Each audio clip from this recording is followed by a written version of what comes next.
back to my channel, and if you are new to this space, I say you are also highly welcome. In this lecture, we would be looking at the coracobrachialis. Using this image by the side, this is where we have the coracobrachialis here, carried in black. We would be looking at how this muscle originates and also its final insertion points. And also some important details that you should know as students of anatomy.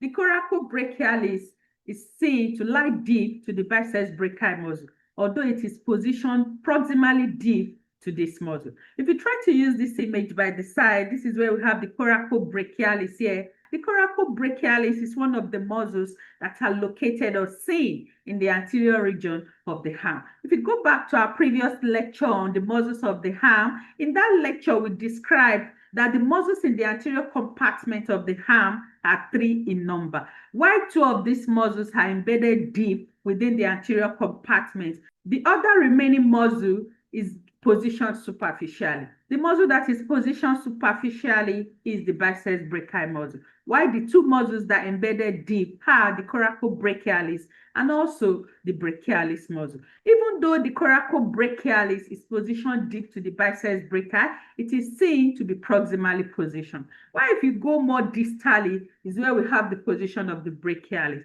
We already also highlighted this in our lecture on the brachialis. If you've not checked out that lecture, please kindly go and do so. So this is where we have the coracobrachialis. And if you break down the name, you see that this muscle originates from the coracoid process. And this is what is highlighted in blue. The coracoid process is a beak-like extension of the scapula, and it is seen to be sliding over the glenoid cavity. And this is what is seen to be highlighted in blue. While the fibers of this muscle are seen to be directed inferiorly, and finally they are inserted on the anteromedial surface of the humeral shaft. This is where we have the humerus, and this is the anteromedial surface where they finally take their insertion site. The point where the coracobrachialis inserts also tally with the level where we have the deltoid tubercle.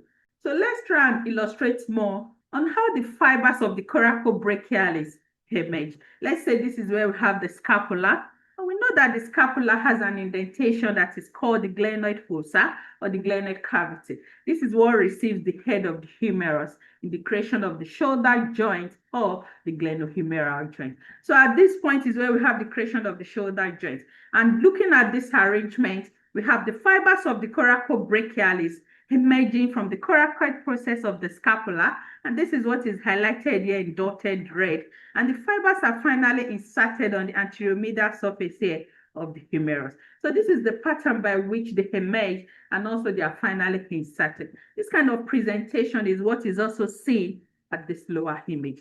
The coracobrachialis is supplied by the brachial artery. We know that the brachial artery is an emergence from the axillary artery. The coracobrachialis is innervated by the musculocutaneous nerve. We also know that the musculocutaneous nerve innervates the other muscles that are also located in the anterior compartment of the arm.